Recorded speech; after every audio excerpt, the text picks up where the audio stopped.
À pied ou à moto, les chasseurs sillonnent la brousse sèche près de la capitale du Niger et courent après leurs chiens, souhaitant qu'ils traquent 1 ou 2 lièvres pour remplir leurs sacs vides. La méthode des chasseurs n'a guère changé au fil des générations, si ce n'est avec l'arrivée plus récente des motos. Armés de lance-pierres et de longs bâtons coudés, ils ratissent les sous-bois pour effrayer le gibier ou laissent leurs chiens semblables à des lévriers repérer et poursuivre les proies à distance. Cette chasse au petit gibier est une activité traditionnelle dans les vastes steppes sablonneuses de la région du Sahel, en Afrique de l'Ouest. Mais la montée de la violence, liée à une lutte de 10 ans contre les insurgés islamistes, a limité le champ d'action des chasseurs, comme Abdou Kouda, 53 ans. Personnellement, j'avais l'habitude de rentrer à la maison avec plus de 10 gibiers. Certains en ramènent 5, mais maintenant, il y en a qui font 3 ou 4 chasses et qui rentrent bredouille. La viande de brousse se trouve ailleurs, ou bien on ne peut plus y aller à cause de l'insécurité.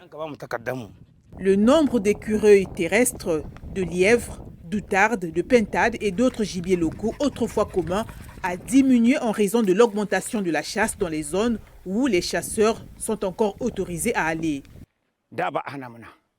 Avant, nous trouvions une grande variété de gibier, écureuils, lapins, outardes, pintades sauvages, etc. Avec l'insécurité, nous ne pouvons plus chasser dans ces zones. Aujourd'hui, nous n'avons pas beaucoup de choix. La preuve, c'est que la chasse n'a pas été bonne.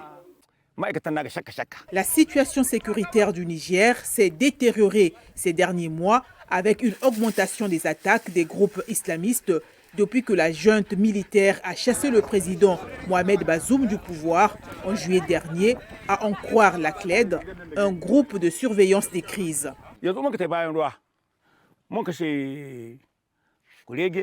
Avant, personne ne nous empêchait d'aller là où nous voulions chasser.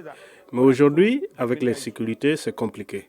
Nous chassons là où il n'y a plus beaucoup de gibier, et là où il y en a plus, les autorités nous interdisent d'y aller. Le sort des chasseurs nigériens n'est qu'une des nombreuses façons dont le conflit affecte les communautés de la région centrale du Sahel.